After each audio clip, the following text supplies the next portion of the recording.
I'm Lucas Panzica from the 104.5 The Zone studios. Titans back on the practice field today ahead of Sunday's matchup on Christmas Eve against the Seattle Seahawks at Nissan Stadium. Several players that did not practice yesterday, including rookie quarterback Will Levis. With the ankle injury, Mike Vrabel confirmed at his press conference yesterday if Levis can't go, it will be Tannehill stepping in. Also, Traylon Burks working through an illness did not practice. Jeffrey Simmons with a knee injury, among others, that did not take the practice field yesterday. Caleb Farley, however, did. The cornerback remains on the PUP list, but returned to practice on Wednesday. The Titans did place wide receiver Nick Westbrook-Akine on injured reserve, which effectively ends his season. Tonight, the Nashville Predators are in Philly. They face the Flyers for a 6 p.m. puck drop. And Tennessee basketball back home tonight. The 8th-ranked Vols host Tarleton State for a 5:30 tip-off. You can hear Vol Network coverage here on The Zone starting at 6. And Week 16 in the NFL kicks off in L.A. The Rams host the Saints. It's a matchup of 7 and 7 teams on Thursday Night Football. For all your foundation repair and waterproofing needs, visit USSTN.com. Breaking news at once on your home for the Titans and Vols. This is 104.5 The Zone.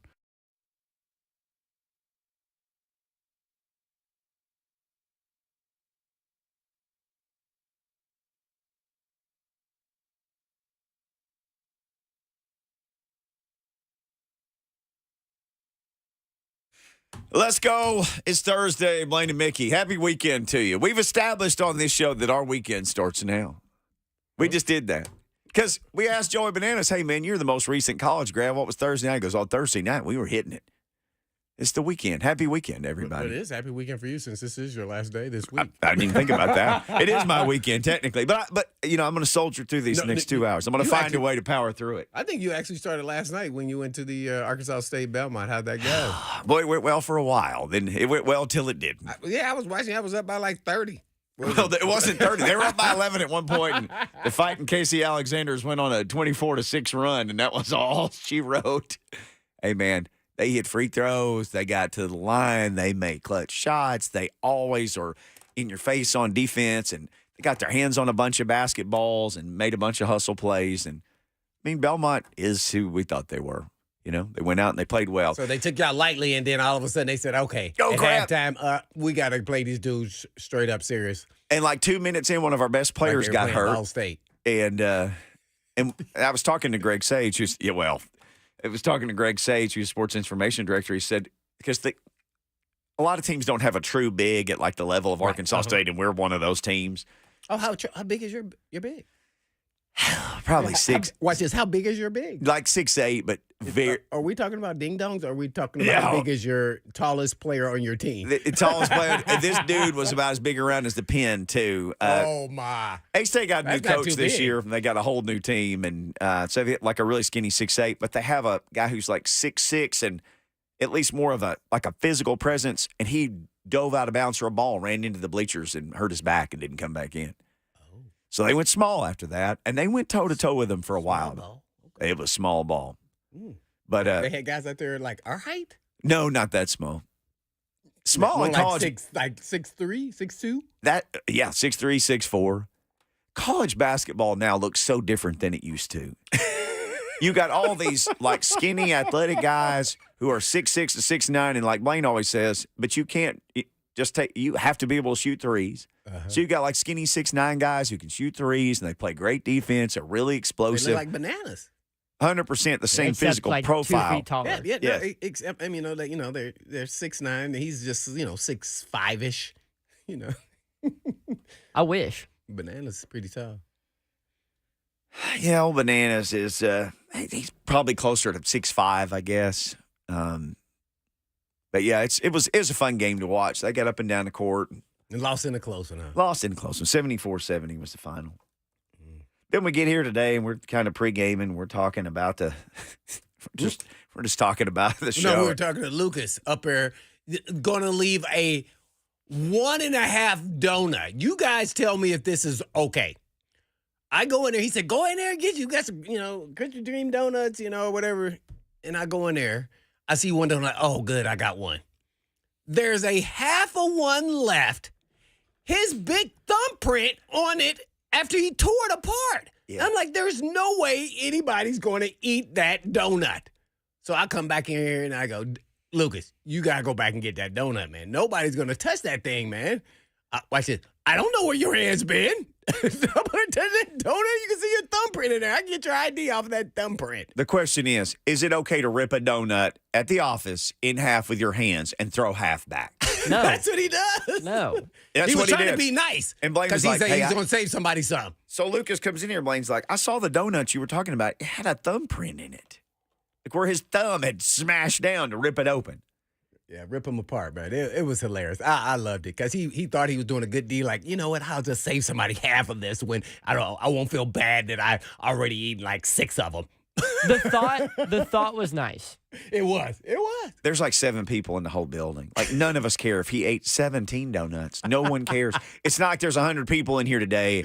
It's a ghost town in this building. man. Also, it's not like very uncommon for Lucas to eat a whole donut. You're right. A whole box of donuts. You need to go ahead and eating 6. Yeah, that's not uncommon Lucas said for it- Lucas to eat all of anything. Lucas said it showed restraint. No, man. Oh, yeah. I walked in there and said, say no to drugs, and I ate a whole donut. You informed us, too, you may or may not have had some pregame donuts before you came. I had 2 before I came, and I was like, ooh, I'm going to get another one. My wife's like, do not eat another one. Those are for, watch this. Those are for Chase. What? He's in training. He doesn't need those things. What do you know, there is 4 chocolate covered donuts, and then there's 4 glazed. What are you talking about? You've already eaten 2. And I will eat 2 more if I want them. Yeah. No. You got to see what he wants. He's on he's on his way home. That's okay. And then I get to work and I get my other donut that I wanted. Thank you, Lucas. All right, you got to let us know. F&M Bank Chat at Blaine and Mickey on Twitter. Let us know, is it okay to tear a work donut in half with your bare hands and then throw half back in the box? Yeah, And, with your thumbprint. with your thumbprint firmly placed in it. Lucas. So we're getting ready to come down the hall, and Joey Bananas just drops this stat on Blaine. They're talking about it. Yeah, but he coming up with some stuff. I'll ask anybody who's listening. Was Derrick Henry in his prime in 2020 and 2021? Yep. Maybe. So Joey B is like, we're starting to slowly shift some focus towards the draft and free agency and all that stuff. We've been talking about that behind the scenes. Sorry. Yeah, sorry. But I mean, we haven't talked about it too much on the air, but behind the scenes, we're just prepping ourselves for, all these names we're going to have to know. Bananas pointed out, well, in 2020, they took a running back in the 3rd round, Darrington Evans. I don't even know if he's still in football. He's been on 2 teams, I think, since. He was on He the got picked up Bears by last time I saw. somebody. He was on the Bears last time I saw. I saw his name go across waivers. Man, dang, I can't remember what team. After the Bears, though, but I thought it was somebody else, but I don't know. He may not be in. He's on the Dolphins. Yeah, He's I on told the- you, he got picked up. Dolphins are a second team this year. Yeah, from the Bears. Mm-hmm. Then the next year, they took Monty Rice in the 3rd round. No, we were talking about running back. Yeah. No. Oh, I'm sorry. Haskins. Haskins. They took Haskins in 2022 in the 4th round. And then, of course, this year they took Tajay Spears. But, man, I remember at the time thinking, gosh, because I watch a lot of Sun Belt football. Darrington Evans, obviously an App State guy. So I saw him play Arkansas State every year and just run wild. And he was a great return man and all. Yeah, But, he was really good. man, that dude was gone in, 2 years? Then you He kept wait. getting injured. He kept having soft tissue, didn't he? Or was it one? No, he did. Oh, okay. I didn't know if he had Like another you injury. I said, couldn't like, remember. oh, man, I really liked him. He'd come out and play like half the game, and you'd be like, woo!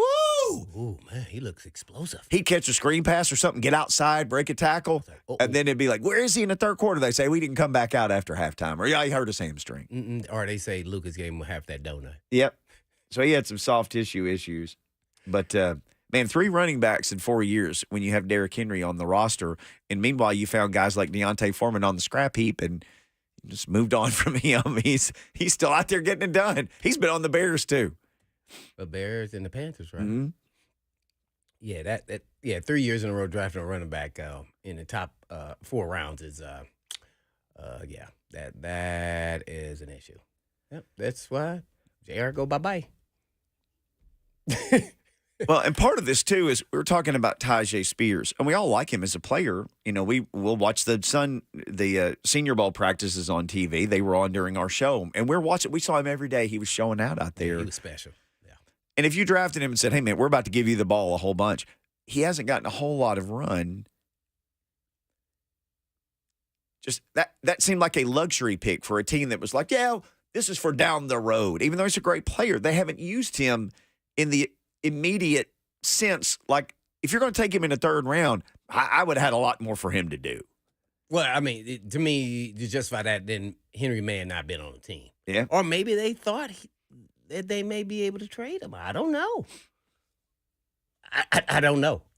Just to be ready. Right. Yeah. Okay. But, I mean, he's a really good player, but the needs of the team was not at running back. That was pretty clear.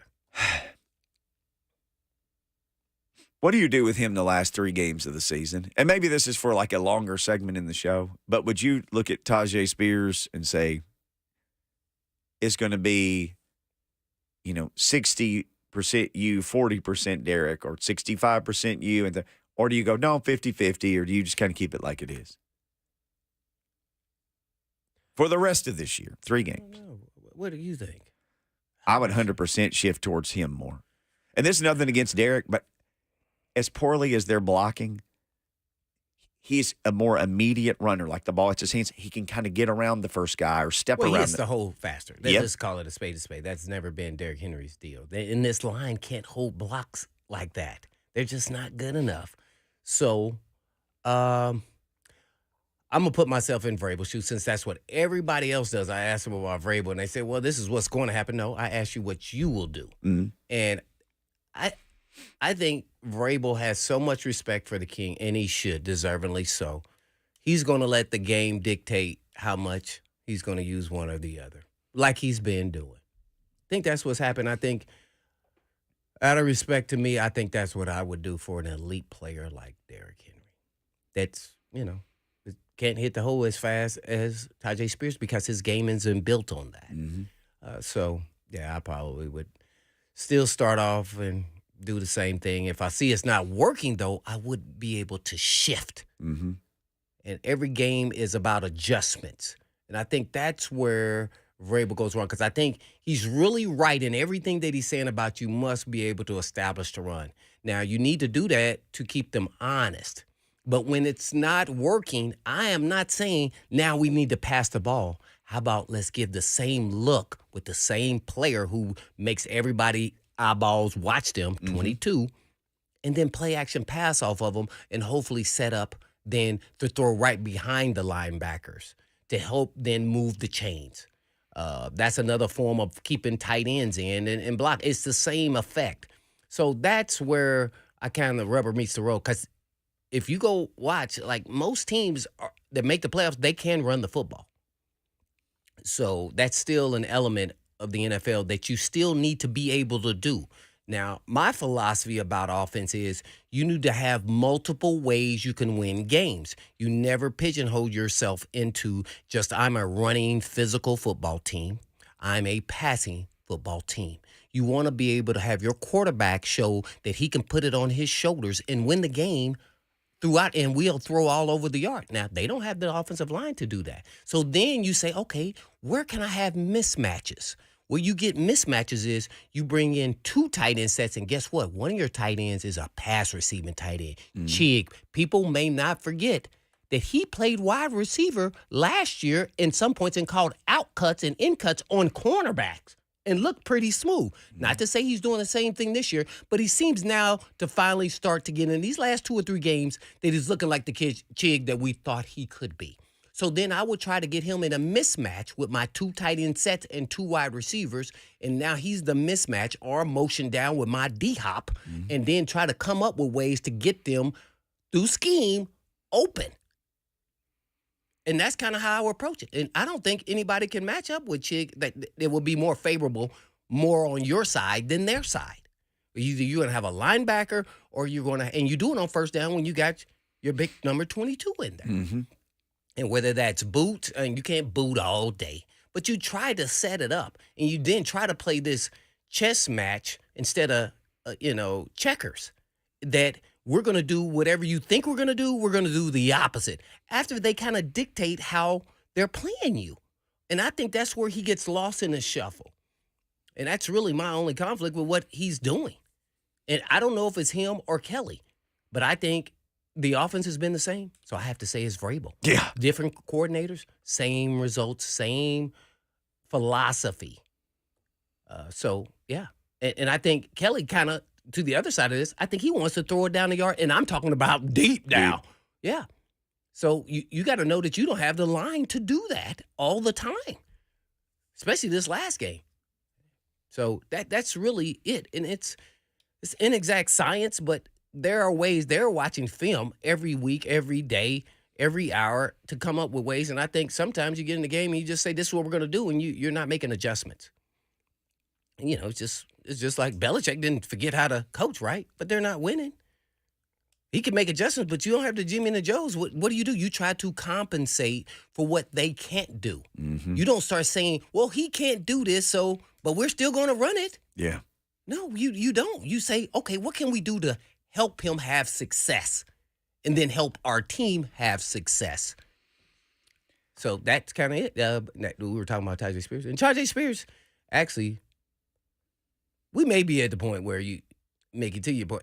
He can squirt through holes, and they were running some of the same plays. You could see that he was getting through there and was getting 3 yards. And let Derek maybe be more of the Jerome Bettis. Right. Like we get down close to the goal line, or we get a lead, heaven forbid. Yep, exactly. Then pound him with the big guy for a little bit. I wouldn't be opposed to it at this point in time.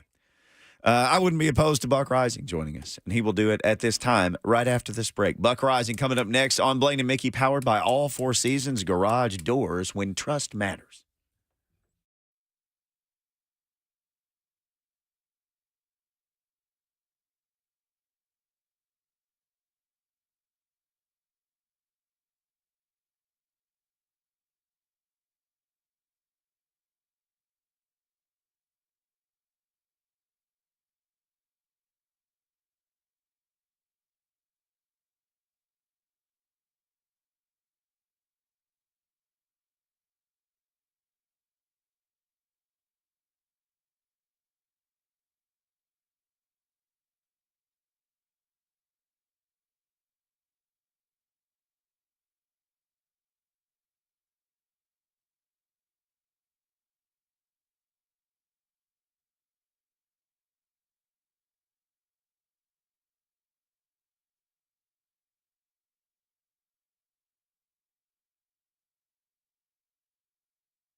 Blade to Mickey 104.5 The Zone. Step into our Christmas song. And welcome in. Who is this? Buck Reising. It's Elton John. Oh. Boy, this is a good one right here. What year was this? Probably 73 if I had to guess. Oh, I was just born. Yeah. Buck Reising wasn't even a thought yet. He joins us now. Were you a thought there, Bananas? I know you're older, but you're No. just a little older than us. My dad was born in 74. Fair enough. Oh my God! Fair enough. I think we got to go to break, Buck. Sorry, we can't. We'll just let Buck take over from there. Buck Rising brought to you by Two Rivers Ford, home of the non-commissioned salespeople. They'll put a Ford underneath your Christmas tree. Buck, what's your favorite? Ford there, Buck? What's your favorite Christmas song, Buck? You're kind of an old soul sometimes musically. Are you like a Dean Martin guy or something? What do you like? I love Dean Martin. It doesn't have to be. It doesn't have to be Christmas music to be Dean Martin season. I'll put on "Ain't That a Kick in the Head" anytime I feel like I need to slow jam it out a little bit or lounge act it out a little bit. Slow jam. Oh. Best Christmas song. I mean, my favorite Christmas song is the Grinch song. The Grinch song is undefeated. It's an incredible song. Ooh, Mickey made her like what face? Well, I mean, Buck is kind of a Grinch though. This tracks. He's a ball humbug kind of a guy. He can be. Is that what you are? I think it's all an act. Or are you just acting that way because that's what you want to be? You want people to think you are. I don't think that I'm that self-aware to try and present a different image other than what I am, boys. I think you're a lot smarter than you look. I'm definitely. If I've ever been accused of anything, Blaine, it's definitely being smarter than I look. God knows. Oh man! But I will. Listen. If I was inauthentic, I think if anybody would have sniffed me out by now, it would have been Blaine Bishop and Mickey Ryan. Oh no! No, we know you and we love you. You mentioned "Ain't That a Kick in the Head"? That was basically the theme song for the Titans' first down offense in the game against the Texans. Kick in the head. There was, and I get why people are pissed. They should be. The team's never been eliminated from playoff contention earlier in Mike Vrabel's tenure than they are right now. Derrick Henry, I don't know, Mickey, if you were out at the press conference for Derrick, where he sounds thoroughly unenthused about the last 3 games of the season, and I don't want to read too much into press conference discussion and body language, but things are kind of weird. That locker room hasn't experienced this, especially many of them, like Derrick Henry, experienced a situation like this where there literally is nothing to play for other than, job opportunities next season and kind of building momentum heading into the off season, as weird as that sounds before Christmas. But first down offense, they have to be able to run the football. They couldn't run the football. They have to be able to protect Will Levis, so they try to run the football so they don't have to drop him back the whole time, and they can't protect Will Levis when they have to drop him back. Nor can they run the football, so it's kind of a futile situation. Man, yeah, it sounds even worse when you say it like that. Buck Rising, our guest, Two Rivers Ford, driving him to the show each week. Well, Buck, I saw NWI is out for the season. First of all, what's the injury? And then who steps up in his place? Well, he's dealing with a hand injury, and I know he'd been dealing with some sickness leading into that game. He's played through and everybody plays through some stuff throughout the course of especially a 17-game regular season. But for Nick, I think at this point it just made the most sense for them to shut him down. Who steps up? Colton Dowell has been earning more and more opportunities based on his special teams play. I would venture a guess to say that we might see him. Kyle Phillips' health is also in question, and I know you, Blaine, went back and found the play where he got injured, where he missed this last game. I don't know what looked like it was his ankle. I don't know what his status is for Sunday against Seattle, but it would be between Dow, Chris Moore, and Phillips, pending availability. No doubt about it. We're on with Buck Rising from the Buck Rising Show. All right. I don't want to interrupt you, Blaine, but ahead. On NWI, I'm just curious because we sit there and we do the League Company Countdown every Sunday. We talk about guys who've made plays for this team. How do you guys feel about NWI right now? Because he's a free agent. For the right price, I'd love him back. No question. I think he has a role here, and he's kind of a security blanket, at least from my point of view. He's gotten better, but I think he's peaked. So this is about the best we'll see what he can evolve to. So, if you get some injuries to receivers, I think he can then, a game or two here be a good number two, especially with Burks, who hasn't, stayed healthy in his first 2 seasons yet, really. And so then you have a guy like NWI who can kind of play that role for a little bit if need be. So I think he has a role on the team. It's just a matter of what price. Like, I don't know how much I would pay really in my system, he's a 3. So, do I pay him, $3 million a year? Or does it get too high and out of, bracket and I can just put a young player in there? Yeah, and that's something to consider because like Dow in a perfect world would be that theoretical cost-effective replacement for him. But there's just a lot of things that NWI does well and that he's learned to do well throughout the way that he's had to come up as a UDFA, to his credit, right? We've yes, talked about absolutely. There is a level of security, like you said, for all 3 quarterbacks, because the only thing that's consistent between the 3 quarterbacks is that NWI is there to make a play or 2 from them. Not consistently enough to our liking, I think, to have him be anything on a consistent basis above a 3, Blaine, to your point, but the dude is undeniably reliable and undeniably available, which is not available, consistent, always in the right spot. That brings a lot of value. So I probably would let the free agent time play out, and if he's still available, I try to sign him immediately. But if he got out of whack on pricing, there just is no way I can do that at this point in time where this team is sitting at this point. Yeah, I agree. Yeah, but I love him as a person and as a player. He has some attributes that I love that are very consistent. Now, for pros and cons for this next coming game, and really the next 3 games, about playing Henry, Tannehill, and Big Jeff. Give me the pros to why you should play them and cons of why you shouldn't. Or whatever side you're on of it. Yeah, so Tannehill, I'll start with. I don't need to see Ryan Tannehill if Will Levis is healthy enough. Okay. My preference would be to see Will Levis in as many opportunities as humanly possible, Blaine, for the same reason we talk about preseason. There's just no way to recreate what he's going to see out there from defenses who still need to win games, by the way. Like, they're going to be playing the Titans competitively, and I would like to see Will Levis work his way through. Now, of course, people want to keep him safe. People want to get him to the offseason healthy, and I totally respect that position. While still pushing back on the idea that he doesn't need, if he can, that he doesn't need to play anymore. And by the way, he wants to. So that's kind of where I'm at with Tannehill. Man,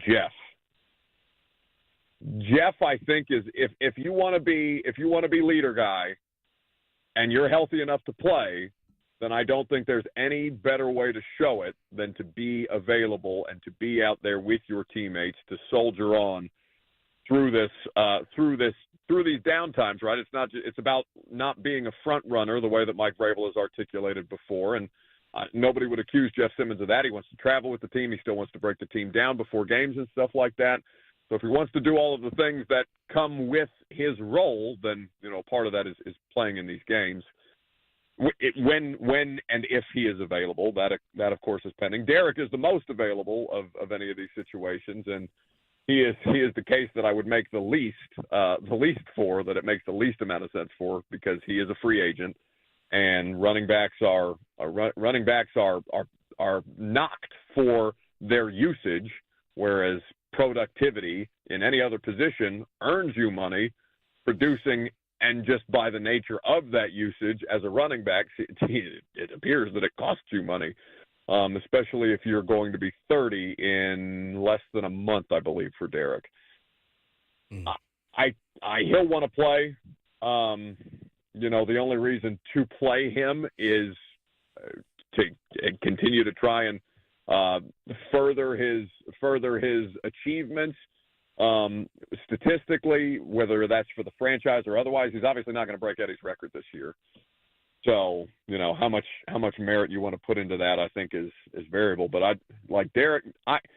Blaine, it's not his fault, but I'd like to see a lot less Derrick Henry and a lot more Tajay Spears down the stretch. Yeah, Mickey would just ask that, and I was kind of going to reference that to you. So you would like to see, based off of how this offensive line can operate and function, Spears is the better player at this point in time. But I think Vrabel shows some loyalty to his players that were part of this transition when he became head coach, and especially star players. So I don't know if he'll actually do that. I wish he would, just so we could actually really see if the line can be better with a guy who hits the holes faster and is harder to see and locate with an offensive line that's just not capable of being what, the King is used to.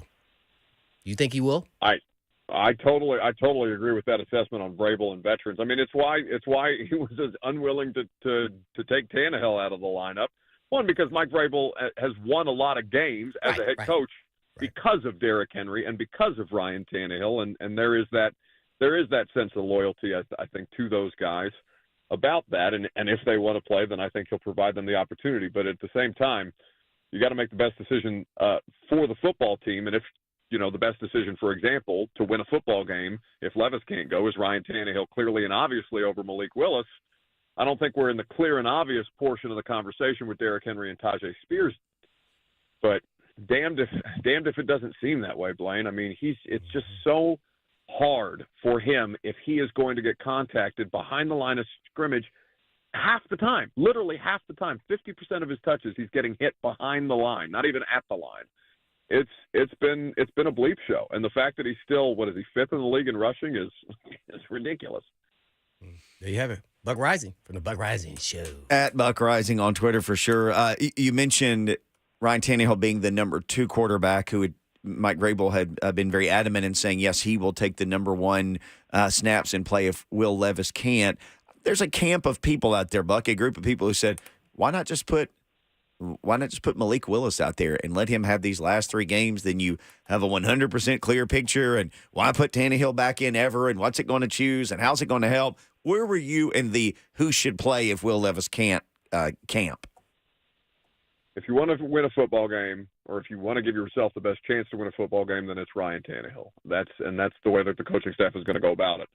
The argument for Malik is find out whether you've got a backup quarterback option already on the roster before you have to go explore. I'm inclined to think that they're going to pursue veteran backup quarterback options, and should, by the way, pursue veteran backup quarterback options behind Levis this offseason. But it seems very unfair to Malik, but he's played in 11 games. He's started far fewer than that, but he's appeared in 11 games. And if we come away still, when he makes these appearances, most recently Baltimore, thinking this way about a guy who still has so much more to improve upon, about a guy who, if Will Levis looks like he belongs, Malik is not there yet, right? And backup quarterbacks have never been more important than they are right now, where 57 of them have started games, not backups, but 57 quarterbacks have started games through 15 weeks of the NFL season. I personally would like to see Malik play. I would like to see him be given the opportunity, but I completely understand for the coaching staff, if they feel like, jobs are still on the line and there's change coming one way or the other, that winning games is important and finishing in a strong fashion is important. The only one who doesn't care about their 2024 draft picks right now is the Titans coaching staff. That I promise. Are you manipulating that number a little bit on Malik Willis? Like, we're not talking about plays he got in there for, 2 or 3 plays for gadget plays. You're talking about him as a quarterback, correct? No, Blaine, that's an important clarification. He has appeared in some form or fashion, including Levis' first start. That's a fair point to make. He has appeared in 11 games. As a starting quarterback, I know it's less than 5 for sure. It is less than that, yes. I was guessing 3 or so, but I don't know. 3 last year? And he's made total of 3 starts. Yeah. And he has been in some form or fashion in the game in 11 games. If you had to go to Vegas with a wad of Bananas money, Joey Bananas money, and bet that he would be on the roster for opening day next year, I'm saying, like any form of on this roster, practice squad, anything, what would you bet, yes or no, for Malik Willis? I mean, if things stay status quo, and there's no guarantee that they will, but I think he might clear waivers. Don't you guys? I know quarterbacks are important, but he's already 2 years through his rookie deal. I could totally envision a situation where Desmond Ritter is about to be out of a job. Kenny Pickett's job is very much in question, and he's the third quarterback from that draft class to go, or at least to go in as a day 1 or 2 pick. I think it's entirely conceivable that Malik Willis might clear waivers next year, and they might be able to get him on the practice squad. I don't think he'll be around next year. Practice squad? Oh, no. Yeah, I don't even. I think if they are saying this year, what were you saying, Blaine? This year 3 on the practice squad? Yeah. This is not working. Yeah, Let me let you go on and have your next opportunity. Yeah. Buck Reising giving us an opportunity to talk to him today.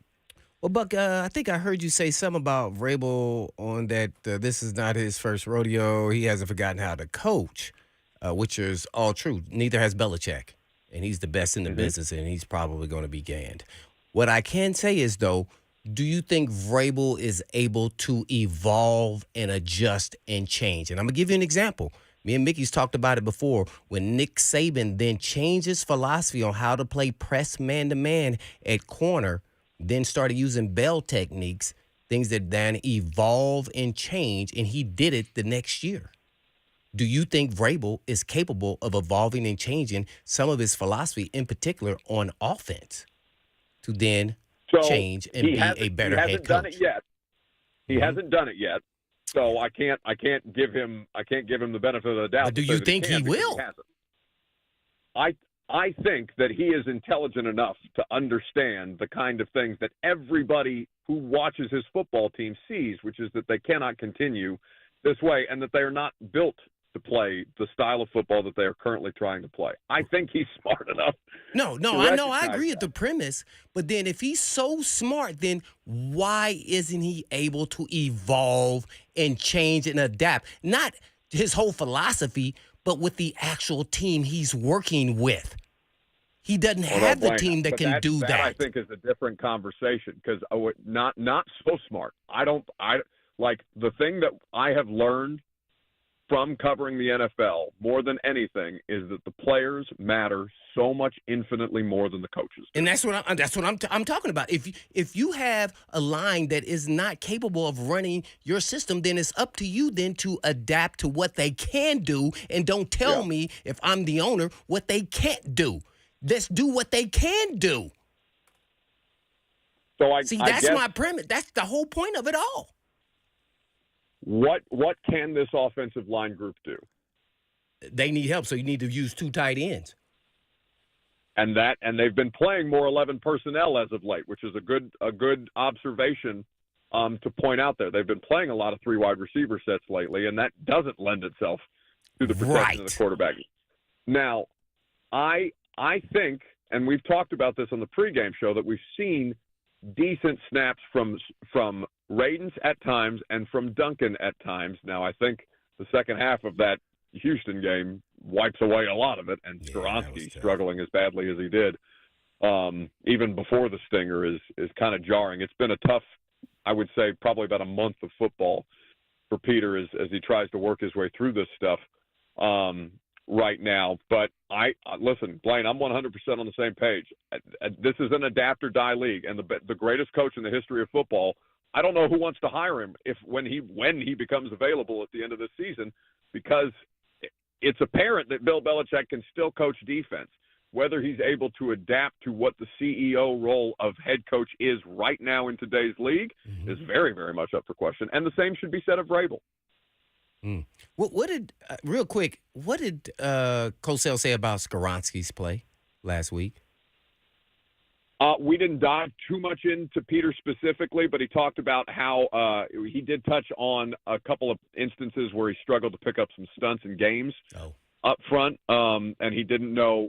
He asked me if Peter was hurt beyond the stinger, and I said I didn't know the answer to that question. So I think Greg's alluding to something that a little more that might be going on with him there. Bucky, Merry Christmas to you. We'll see you Christmas Eve for the Lee Company countdown to kickoff. Oh, well, I'm trying to figure out what kind of Christmas presents I want to bring to the pregame show, and I don't know how I don't know what I'm going to do, but I feel like we're gonna need a little something, because I don't know what else we're gonna see out there on Christmas Eve, but I know the 4 of us are gonna be out there, so we got to figure out some way to keep ourselves occupied. We're out there for the love of the game, man, for being professionals, right? All the things we're hearing in the locker room this week. We're not playing out the string, playing for next year to be on the League Company countdown to kick off again. That's what we're doing. No. I'm 100% a front runner. You I three can't guys speak for do- the two do of you, well. but I'm a front runner. All right, front runner. We'll see you Sunday.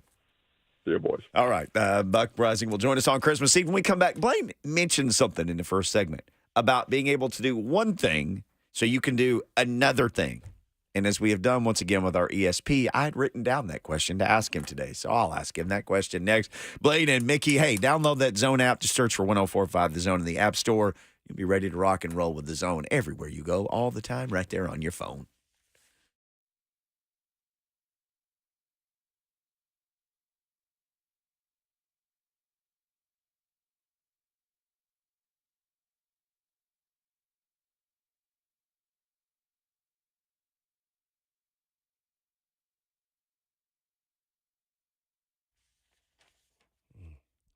For many of you who have lived here a long time, you already know Eurofix has been in Middle Tennessee area for your European car repair needs now for 24 years. And we've all gotten to watch them grow. And I don't know about you, but I love watching a hometown business take off. Well, we're now proud to announce the 5th location in Mount Juliet for Eurofix on Mount Juliet Road, right across the street from Dairy Queen. And Eurofix can serve you in Franklin, Hundred Oaks, Murfreesboro, Belmead, and now Mount Juliet. Pretty cool getting to watch a small town mechanic starting in the barn in his backyard of a single wide trailer and now grow to 5 locations repairing thousands of cars each month. And at Eurofix, you get a 3-year nationwide warranty and a free loaner car with every repair appointment. And all you have to do is just give them a call at 844-EUROFIX. That's right, 844-EUROFIX, or you can just visit them online at myEurofix.com. That's myEurofix.com. But always tell Blaine that you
rocking around on a Thursday leading up to Christmas. This song was number one. I think it went to number one. It had never been number one, and it came out in the 50s. What? Yes, it had never been number one, but like on the That was Christmas countdown. I need to look up all the details, but I saw there was a picture of Brenda Lee, the great Brenda Lee, and this song, 60-something years after its release, went number one. Yeah, Jackson's cousin. 100%. Jackson knows what time it is. Speaking of what time it is, What time is it? it's time for me to ask you this question that I teased. So the Titans running the ball on first down. And a lot of people are saying, like, please, guys, just once, don't hand it to him, play action, and just throw it to anybody. Because when they did that, they had success. They just didn't do it much. So the argument always is, well, if you don't hand it to him and establish the run, you can't run play action, right? I think it even came up with maybe Vrabel yesterday, like, well, we can't run play action if nobody's thinking we're going to run the ball. How much do you have to run it?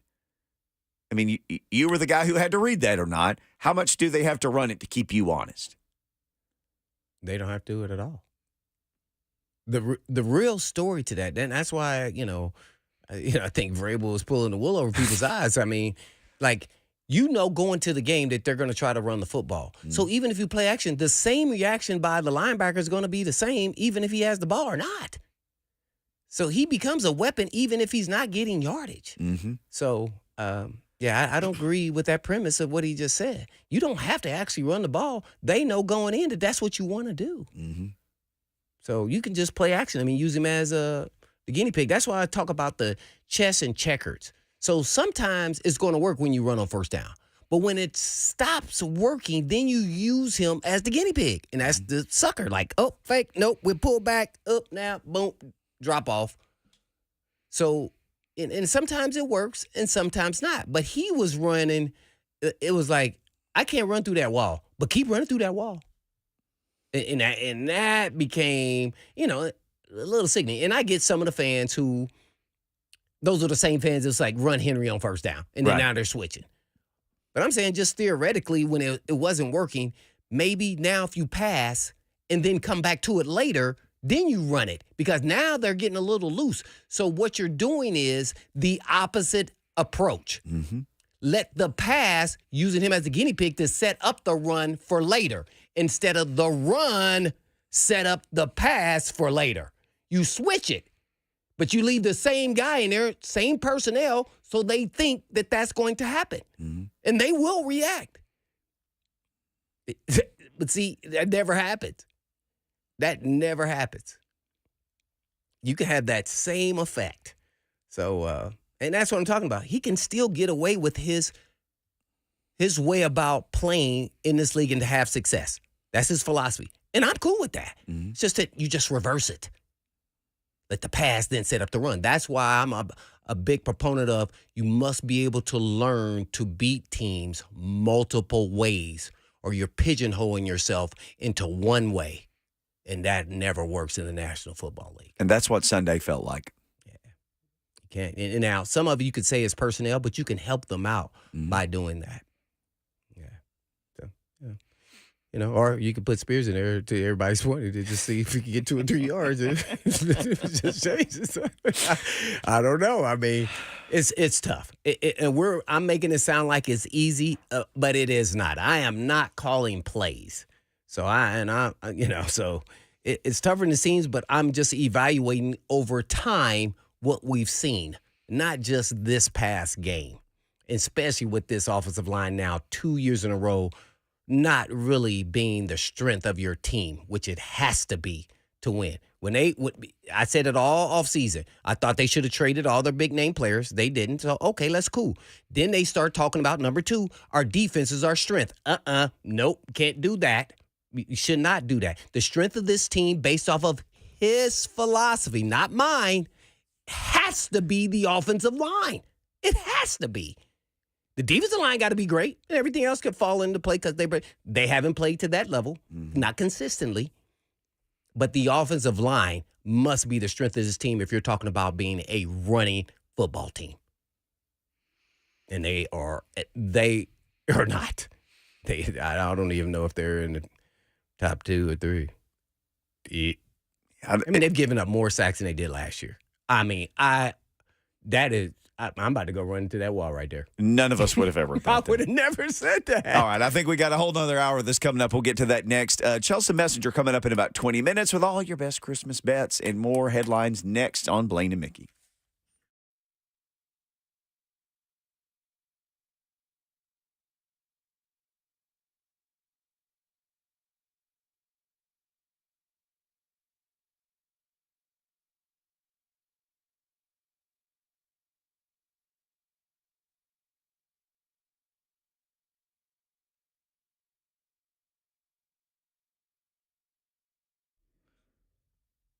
While you've been patiently preparing for cooler overnight temps, your home's heating system may need some prep of its own.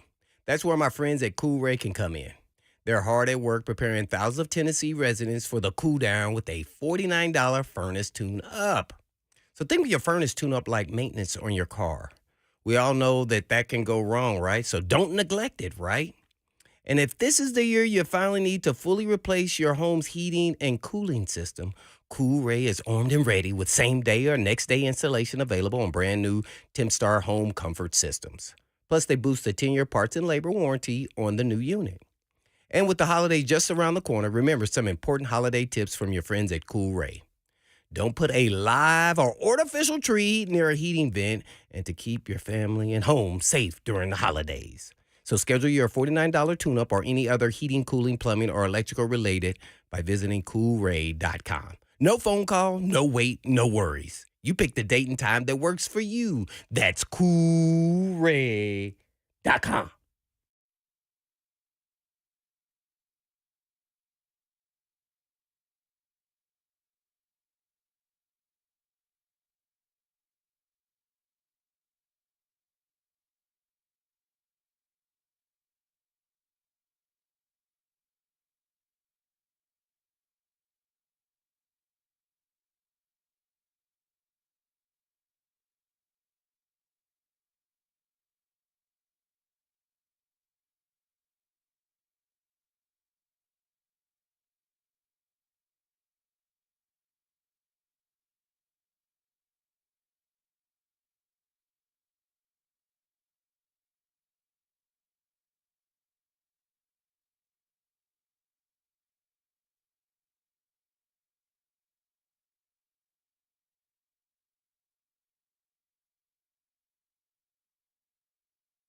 Blaine and Mickey, 104.5 The Zone. What if I told you two knuckleheads and everybody, the tens of people out there, what if I told you I could, if one of these things happened, the Titans would beat the Seahawks on Sunday, based on history. I have a big sample size that says if this happens or this happens, the Titans will win the game. Now, I know some of you listening don't want them to win the game. You want to get out of that number 9 draft spot and slide on down. It's going to be tough to get to like 5, though. I've studied this thing extensively. What you got, Bananas? Well, I know it's no longer Derrick Henry getting 20 touches because that happened against the Texans, and we know what happened. Did he get 20 touches? I know he had 16 carries. Did he get 4 passes? I believe so. Did he? Are you ready to commit to that, Bananas? I don't know. You're making me question myself now. Let me Allow look. yourself I don't know. to question yourself. But he only got 9 yards. I got the game book piled up over here. I probably should have threw that just away gone through that rascal. Yesterday, the stat sheet. He had 16 runs And 4 catches. no, he did. Oh, Bananas got us. He was got 4 me. receptions for 1 yard. Well, So- because every time they threw it to him, it was 3 yards behind the line of scrimmage, and nobody was blocking, and he'd get hit immediately. When This they is why lined Derrick up in Henry's midfield- upset. This is why he's upset. That's why he acted like he knew the numbers. He listed the numbers like I've never remembered ever in my life. Him, not just NFL career that I had. 16 carries for 9 yards and 4 catches for, what'd you say? 1 yard. When they lined up at midfield at that one point and ran the Wildcat in the middle of the field, where basically if you're the Texans, you had to be like, are you kidding me? Now we don't even have to guess.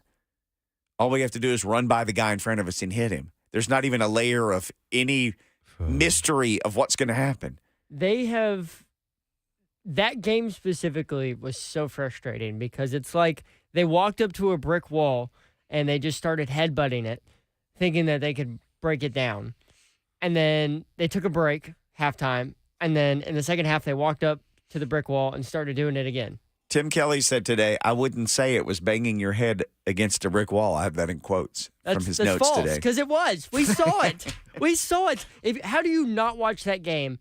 And the first thought is, why do they keep running in on first down? Watch this. What if he was told to run the ball those times? So then he has to support what he was told to do, right? Your head coach told you to run the ball.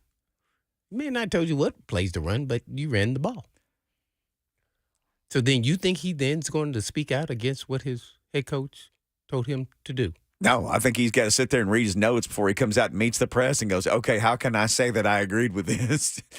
How can I phrase this? See, in the first half of that game. That's how I take that. In the first half of that game, fine. You want to run the ball on first down 6 times for 0 yards. But in that second half, you better come out, play action, and taking shots. Do not continue to do the same thing. You know why? Because the Texans are going to know you're doing it. And guess what? They did. -2 yards on first down runs, on 9 first down runs in the second half. Now, some coaches believe at halftime, I'm not, supporting what they did. They think the game now restarts.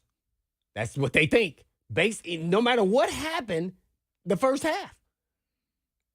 That's another bang your head on deal. No, the game is now a new game, not the same game, a new game based off what they did in the first half. See how that's different? But they don't approach it that way. That's why they don't think they were banging their heads against it. I mean, the Texans didn't have to make any adjustments in that game on defense. Right? None. They didn't do anything. None whatsoever. They were like, they probably went in halftime. They probably went in that locker room in Nissan Stadium, the visiting locker room, and they went in there and like, all right, just do it again. No, do it again. No, I'm going to tell you what they really said. They really said, these dudes are not running the ball on us. We know what they're going to do. They're going to come back out again and try to run the ball, and we're going to bust them in the mouth. And they did. And they said a little bit with some explicatives with it. And that is exactly what they said, because we know what Vrabel wants to do. And he's done it to us, and him and that number 22, this is a new era, and this is D'Amico Ryan's team, and we don't let somebody punk us. And and it's some more explicatives. And then you go out here and you bust them in their mouth.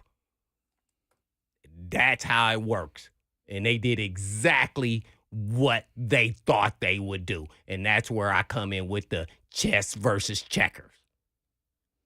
They played chess. We're still playing checkers. They played Battleship, and they sunk him. I mean, I've never seen Derrick Henry. I bet he hasn't ever in his career. Somebody should have asked him, have you ever had that many carries with that least amount of yards in your life? Not just in the NFL, high school, college, pee-wee, little league, junior high. I want to ask him because this dude has been great everywhere. That ain't never had, even when he wasn't the greatest. That's why he felt so hurt. I'm telling you, he looked at that stat sheet and was like, oh, my gosh. Yeah. This is absolutely ridiculous. This is horrible. 10 total yards on 20 touches, and nothing changed. Nothing changed the whole way. So what's your stat on how they win? I have 2 stats. Oh, what is it? Big sample size. Give it to Derrick Henry. Watch this. He's going to be juiced up. Unfortunately, he doesn't figure into these stats. He is mad. We want the king mad. Every week, I sort the other team stats every way I can just to see if there are any certain trends. And the Seattle Seahawks have 2 trends. And I know stats aren't the whole story, but there are 2 trends this week. You ready for them? The Seattle Seahawks are 0-6 when they score under 20 points. 0-6. They have not won a game this year, and they have 6 games that they scored under 20. They didn't win any of them. Bananas, look up how many points the Titans average per game. Yeah, I know the answer is bad. I'm just telling you. Here's the other one. This does not bode well for the current incarnation of the Titans defense. Seattle Seahawks are 6-0 when they rush for 100 or more yards. And that crazy freaking game last week that they won on Monday night, well, this week, a couple of nights ago, they cracked 100, 100 even. They won the game. They are 6-0 when they run for 100 or more yards, which is insane to me because they have 3 such great receivers who are all different skill sets. Sometimes you think it figures they could just beat you by throwing the ball all over the yard with what they have playing receiver. But no, 100 yards, 6 times, 100 yards plus 6 victories. I've got some bad news for you guys. Uh-oh. The Titans give up 21.5 points per game this year. Okay. And in the last few weeks, that run game has the run defense has not stopped anybody. Devin Singletary had 21 for 126 against him. He looked good. They had a hard time tackling him. It was every like second and plus 10 or third and plus 10, he would run for about 14 yards and get close enough to a first down where they were in either a short yardage third down situation or a short yardage first or fourth down situation. And it was like they just gave him a lane and he would not go down. They would bump off of guys like a pinball machine and he would rumble down, get close to the first down marker every time. I love to know, not just even in this game, I'm sure Bananas can pick it up, find out real quick on the number of plays, defensive players versus offensive players, the number of plays that they're on the football field. But I always kept telling you that it's a culmination of things, and as the season goes along, the defense is going to wear down. Mm-hmm. It just is, it's almost inevitable. If you're on the offense and you keep going 3 and out during a game. I sat there. I remember praying that they get a first down. I need 3 more plays. Remember the one game the offense had where they didn't hit 50 plays in the game? Yeah, and the defense played 100 something. Yeah. It's just supposed to balance out at some point, and I just don't think it's balancing out. All right, let's get Chelsa Messinger in here next. She did not like the Titans, by the way, as favorites in that game. She told us that. I don't like them as favorites. I like them as underdogs. She was right. I should have listened to her. Oh. But if you listen to us, you can win Bananas Titans tickets. And here you go again, Titans fans. It's Titans Ticket Thursday. Be caller 5 now to win tickets to see your Tennessee Titans host the Seattle Seahawks this Sunday, Christmas Eve. Spend Christmas Eve at Nissan Stadium on Joey Bananas. Caller 5 now, 615-737-1045. That'll get those tickets for you, Blaine and Mickey. Remember, while you're out and about, You can always catch the Blaine and Mickey podcast anywhere you consume your favorite podcast, rate, review, and subscribe to Blaine and Mickey. Caller 5 gets the tickets. Better get after it.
What song? Money. Oh, that's money. Oh. Need some Christmas money. Oh. Put some Christmas money in your stocking. How about that? Let's get Chelsa Messinger on here. Oh, we got the messenger. I wonder how many Christmas trees she's got up by now. She said she stopped. Did you stop at 2? She stopped at 2. That's over with. Oh, I did get a very tiny one for the centerpiece. So I don't know if it counts. It counts. But Oh, it's so you like got a it at the mini, table? mini one. It's Okay. about the size of a football. So I have 2 1/4. What happened? You just happened to walk by it, or was it planned? Well, I saw it over at my mom's house, and I said, "Mom, I'm stealing this Christmas tree. I'm using it for the centerpiece." Did this thing come from like some Now, craft that show? sounds like in- something I would do right there. Did this thing come from some craft show in Gallatin up there? Oh, man. I don't know. It's probably about 20 years old. Because that's the thing. Like, my mom has so much stuff in her Stuff, house. yeah. I think everybody does this when they, like, go back home. Yeah. Like, if they see any snacks they want, they're like, oh, these are coming home with me. Yeah. And I definitely do that with my mom. So the Christmas tree is now at my place. Man, who would have thought me and Chelsea just alike? Pilfering What your are the parents. odds on that? Pilfering your parents' decorations. Chelsa Messinger at Chelsa Messinger, host of the Daily Tip. Any holiday treats you like? And we always ask you about Thursday night football, just because it's the next thing that's out there. New Orleans and LA Rams. Anything at all about this one that has your attention? Yeah, I do like some props in this game. And I will start with the running back for the LA Rams, which I don't know if you've noticed, but Kyron Williams has been on absolute fire for LA over his last 7 games. He's hit the century mark in 5 games, and it's reflected into the number. This line has been slowly climbing. Was 89.5 last night. Now it's up to 91. So clearly some money coming in on the over on his rushing prop.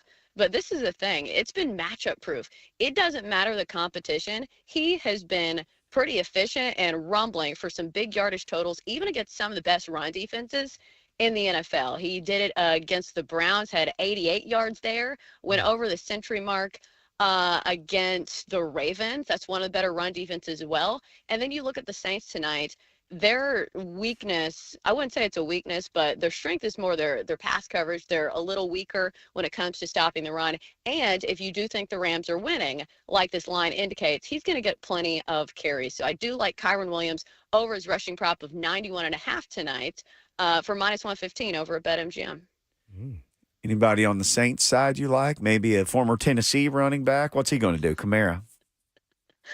Oh, I was thinking, I didn't think he played for the Titans, but you're right. He did play for Tennessee. It's wild to me the amount of good players who came from some Tennessee teams that did absolutely nothing. Yeah, He did one game when they gave him an opportunity. Texas He did A&M. A&M. Oh, my gosh.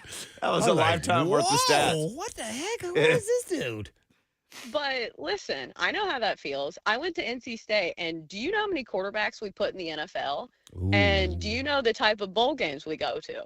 We had Russell Wilson as our starting quarterback in his prime, and we went to the Champs Sports Bowl in Orlando. So speaking of wasting talent, NC State loves doing that. But Where did back Rivers to go? NC Where State. did what? Rivers, Phillip Rivers? Didn't he go there? Yeah, Phillip Rivers, Jacoby Brissett, Mike Glennon. Who was the other one? I feel like we've had more. Oh. We've had Russell Wilson. That's 4 in what, the past 10, 15 years? Like, that's a pretty good stretch for a team like NC State. Quarterback but it hasn't really been reflected in the results. But back to Alvin Kamara tonight. This one's kind of tricky because usually when you place a bet, you want all the factors to be pointing in the right direction. There's one red flag here, and it is the fact that the Rams are the #1 team in the NFL at stopping the opposing running backs from picking up yards. They've allowed the fewest receiving yards to opposing running backs.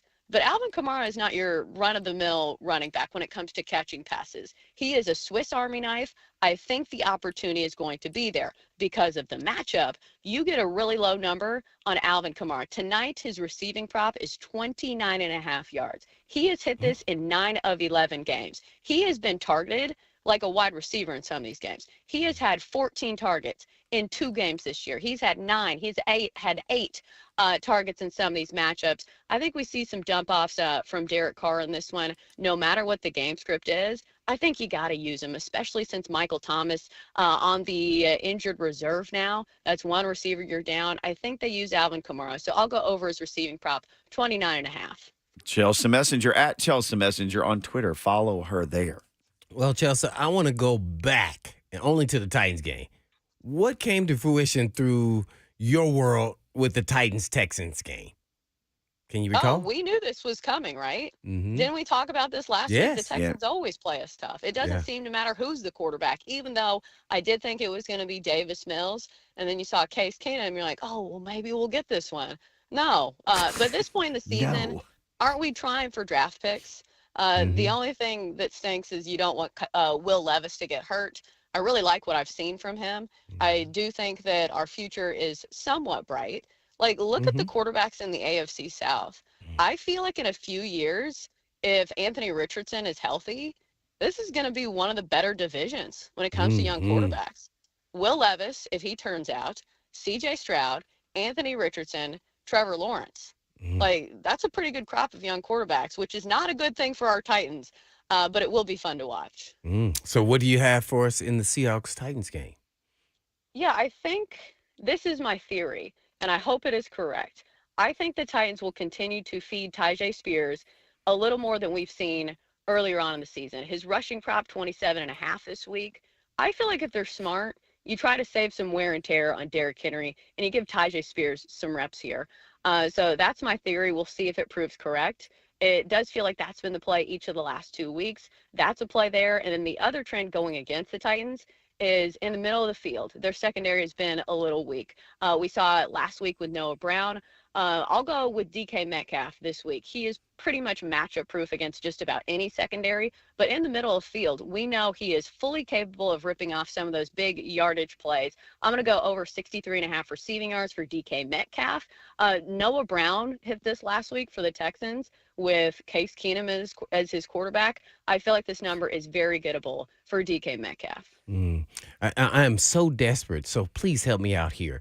Is there any odds or numbers on people who fly from the West Coast to the South that, like, they usually lose? Just give me something.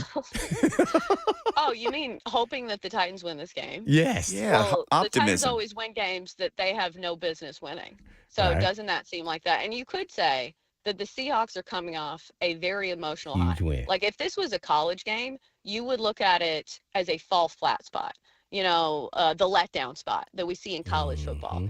Because you saw how animated Pete Carroll was in the locker room on Monday night. This is a short week for them too. So I think the Titans have a fighting chance, but I don't know why they would want to win games at this point is the only sabotage factor. And the fact that we don't know who's playing quarterback, do we? Mickey does. He said there's going to be Tannehill. He knows or he's speculating. Is that a theory? Our Or man do we Bananas know? just said Will Levis didn't practice today, so. Yeah. Okay. Yeah, our luck, Ryan Tannehill would start to figure it out in games that don't matter. Okay. Well, the best game is Monday night game for me. Ravens, right, 49ers. Yeah, man, seems like it's going to be awesome. I can't wait, man. I hope it's not a letdown. I know. Doesn't it feel like the Ravens have been flying under the radar? Yes. Like everybody has been talking about the 49ers, the MVP conversation. And meanwhile, Lamar Jackson is just cruising along, one of the best teams in the AFC. What are they, 11-30 now? But the stat in this one that I'm sure you've probably heard going around on all the talk shows, Lamar Jackson, 19-1 against the spread against NFC teams. So for some reason, he has the number of teams in the opposing conference. I'm not sure why this is, but obviously the 49ers are probably the cream of the crop when it comes to the NFC. But I feel like the Ravens can go in there and keep it close. They've also got a great field goal kicker to, get some points even if they're stopped in the red zone. But I think the main question and narrative that I will like to see coming out of this game is, can the Ravens play from behind? Because so far this season, I think I saw a metric where they have been leading in like 80% of the minutes this year.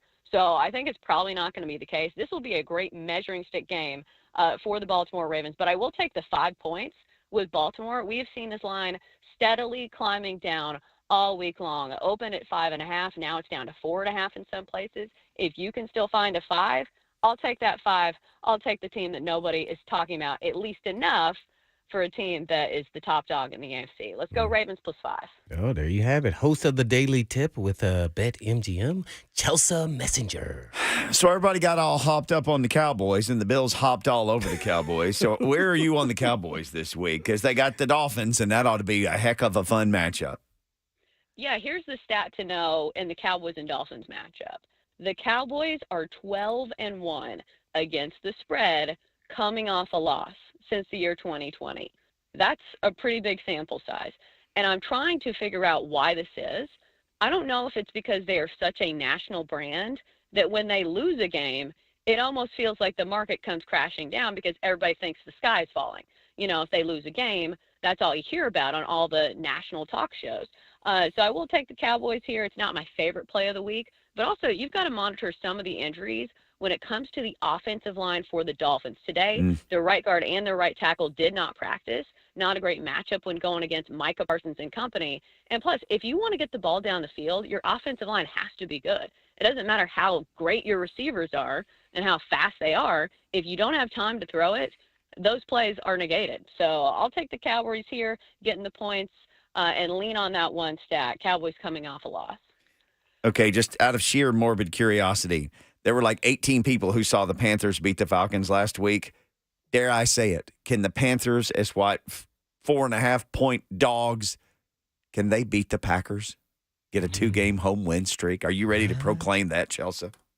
All right, let's pump the brakes on the Panthers. If there's anybody that's going to lose to the worst team in the league, doesn't it feel like it's the Falcons? The Falcons can't be trusted ever. But I think this is the ultimate sell high spot on the Panthers. Like, this is the most seam that they have had all season long. Their second win of the year. And then it's a buy low spot on the Packers. The Packers are a solid team. Jordan Love overall has had a good season. I know he's had some young quarterback moments, but still a buy low spot on the Packers here. I will take Green Bay over the worst team in the league by far, the Carolina Panthers. Yeah, fair enough. Chelsa Messinger, the best when it comes to telling you what to do with your wagering and such. Host of the Daily Tip at Chelsa Messinger on Twitter.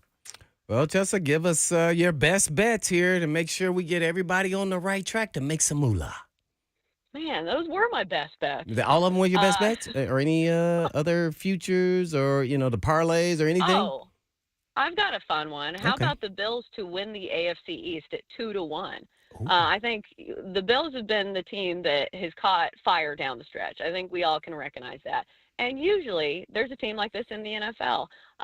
You kind of need the Dolphins to pee down their leg a little bit last couple games. But still, Cowboys. The final game of the season is the Bills squaring off head-to-head with the Dolphins. And the last time that the Bills played the Dolphins, it was an absolute beatdown. The Bills won that game by quite a bit. So I think a long shot play in the futures market, well, maybe not a long shot, but a pretty good value play. Bills to win the AFC East 2-1. All righty. Is there anything, I guess, leaning towards NFL Coach of the Year? And I think we've talked about the MVP. And if you got any bowl games you want to give us some tips on coming up, let us know. Yeah, bowl games have been tough because there have been so many landmines. Because one would think if a team is down to their third starting quarterback or backup quarterback or whatever, you would think that team would lose. But it's just we've seen a ton of chaos in some of these games. Don't know if you've been following. But tonight my lean would be, I think this game is tonight, the Boca Raton Bowl, taking South Florida +3. Obviously, Boca Raton relatively close to home for South Florida. We've seen the money come in the other direction. But still, Syracuse without their quarterback, they're still waiting on their head coach, their new head coach, I believe, to come in. So it feels like a play on South Florida to me, especially since the quarterback who's starting for Syracuse, I think he has completed like one pass or something. He has no sample size. Meanwhile, the other quarterback for South Florida has over 3,000 yards, I believe, in the college ranks. So I'll go South Florida getting the 30 there. Yeah.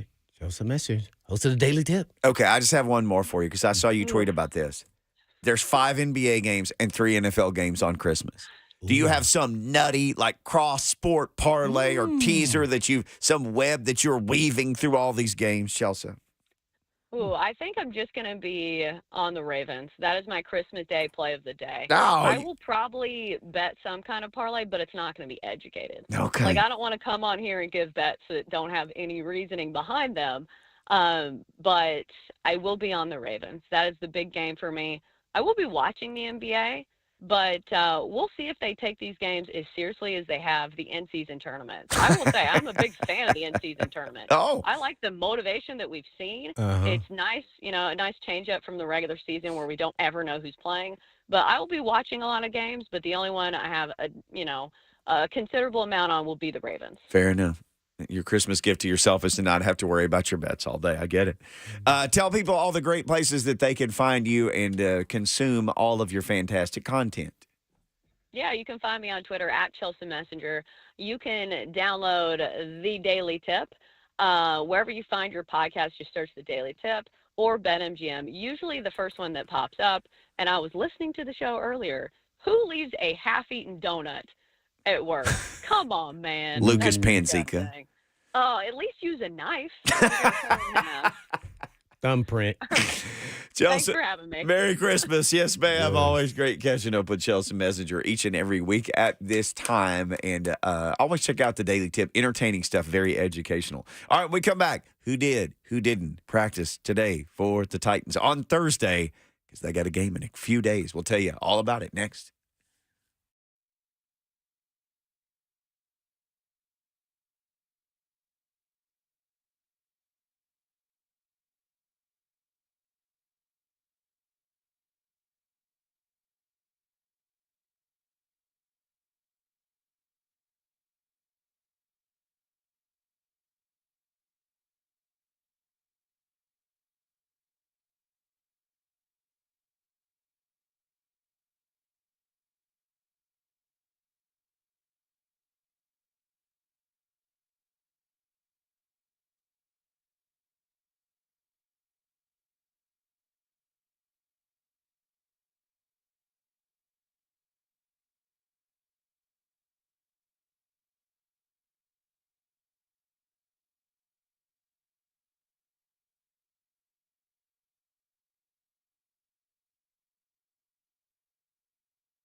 Blaine and Mickey, 104.5 The Zone.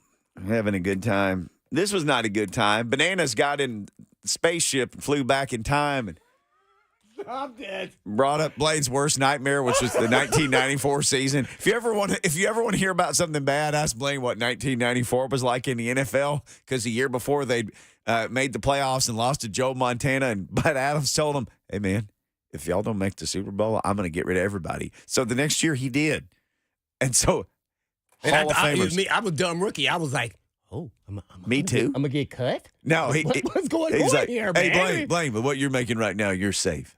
He didn't say that to me. Hey, he said he was dismantled. I said, "What? What?" And then he proceeded to trade Warren Moon. I said, "Uh-oh." That's when old Hitman became Hitman, and then Hitman started wearing a briefcase to work. Mm-hmm. It 'Cause, was business. this is business. If you trade the best player on the team who still had a lot left in the tank, and I'm like, oh my. And he said, because we're paying too much money to all these players. And we talking about Sean Jones, William Fuller, 10-sack guys. 100 sacks in their career. Yeah. Uh-huh. Yeah. I was like, oh my. I had to, like, dang, am I safe? It'd be the equivalent of this season ending them saying, "No more Big Jeff, no more Harold Landry." Mhm. That's the type of players they were getting rid of. The best players. Yep, the best players. And you were young. You were going to be one of the best players, but you were unknown commodity. All the vets that made any money, he got rid of all of them. Haywood Jeffries, Webster Slaughter. I'm like, whoa, do we have a team? So the next year, no, you really didn't. And We're going to get around to why we bringing this up. because Blaine was like, "Hey, man, there's a game on in the studio, and they're running these notes across the stream." Bananas, can you hit rewind on this? I think it just said the Titans had their lowest points per or yards per game total since 1994. Sure enough. And then I said, I was on that team. You said it's the worst team I've It ever was been the on. worst team. I knew right off. We won 2 games.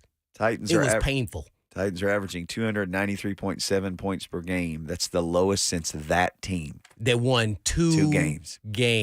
And there is where the hitman arisen.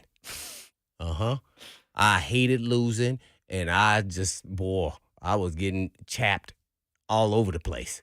When I say chapped, I'm talking about I was pissed off for greatness, because you could see some guys just kind of like hanging in. I'm like, hey, man, do you know people are watching this film around the league? Oh, yeah. Well, you wasn't running to the ball. That dude was still running. I'm running right by you, and I know you faster than me. Mm-hmm. Yeah, but I wasn't focused. No, you better get focused, because next time I'm going to hit you because you getting in my way. It was horrendous. It was painful. The 1994 team averaged 280 yards per game. See? So better than that. Yeah, that's how they got to that. So this team that Vrabel is coaching is averaging 293.7 yards per game, which hasn't been done since a 2-14 team in 1994 in the team's organization. With Billy history. Joe Tolliver, Bucky Richardson, and Cody Carlson splitting the quarterback duties that Cody year. started, and then he got injured. Yep. Then you put in the Buckster, Mm-hmm. who could run around a little bit, but he had an arm from A&M. And who was the other quarterback? Billy Joe Tolliver. Oh, yeah, Tyler. Yeah, he was. He was on like 8 teams before it was all said and done. Yeah, he was a journeyman. He was a journeyman, but he journeyed briefly to Houston as part of that team. Oh, man. The Titans had one goal from 2022 to 2023. And Fix the offensive fix the line. offense. They fired their offensive coordinator. They signed DeAndre Hopkins. They fired their offensive line coach. They fired the offensive line coach. They got what, 3 free agents for the offensive line, plus spent a first-round draft pick on the offensive line. Oh, that's right. Hubbard, Brunskill, and Dillard. And your offense is worse. And that could have saved them based off the style of this offense. Hey, all we said was you're not competing against, like, just pick your favorite offensive line that was amazing. All you have to do is be mediocre. Just get the offensive line to mediocre. They couldn't do it. To average. Yeah. Just to an average offensive line. The PFF grades, they could be 16, 17, 8. That's all they had to do. Just an average offensive line. Instead, Derrick Henry went 16 for 9 last week behind the offensive line. Mm-hmm. Hey, oh, I don't think anybody could ever go below that team. Man, they're hanging in that same territory. They did not good. Well, at least they won 3 more games. They did do that. With 3 more to go. Teron Davenport, Will Levis missed a second consecutive day of practice. You think he's trending towards Big Bizzle? Hey, man, when I just hear high ankle sprain, I tell you, I don't think he's playing. But I did think he was walking better than I expected after watching the video. So that gives you a little bit of hope, but I just feel like he's going to at least be out 2 games. And then the last game, I'm going, he may be able to finagle that, but why? Unless he is, like, no risk. Like, obviously there's a risk of injury, but there's no major risk of re-injuring. There's no reason to put him out there. Yeah, it's going to be tough for me. But, hey, man, he's going to want to play. He's a young player. I've been there. I want to play, want to prove.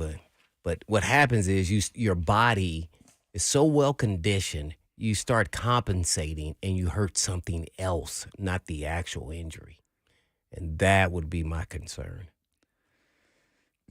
No sign also, because I know the music's about to start, of SMB, Traylon Burks, Kayvon Wallace, Amani Hooker, Jack Gibbons, Aaron Brewer, Luke Gifford, TK McClendon, Trayvon Wesco, Jeffrey Simmons. I don't like that Traylon Burks isn't practicing this week. He had a good start to the game on Sunday, and these last 3 weeks, I think he really needed to use these last 3 weeks. I concur. What do they say his injury is? Or what is on the injury report anyway? Does it say? That is concerning, Bananas. That's a good one. Because these last, because I'm definitely evaluating him and see if he can be at least a 2 consistently. So a lot of it has to do with just being available. So, okay, so it's an illness. So he could be just the flu. Okay. That was Good. floating That around. got some people no last real week. injury. Yeah, he's the only guy listed as illness. This is yesterday's report because today's hasn't dropped. He's the only guy listed as illness. There were like 4 or 5 guys who wound up last week being listed for illness. So it's going around. Okay, good. Hopefully get that rascal some chicken soup. Chicken noodle soup. Yeah, the kind with the big noodles. All right, time for 3HL. That got you the rest of the way home today as you enjoy your lovely drive home. But we got to get out of here, gentlemen. So in the meantime. In between time. Peace.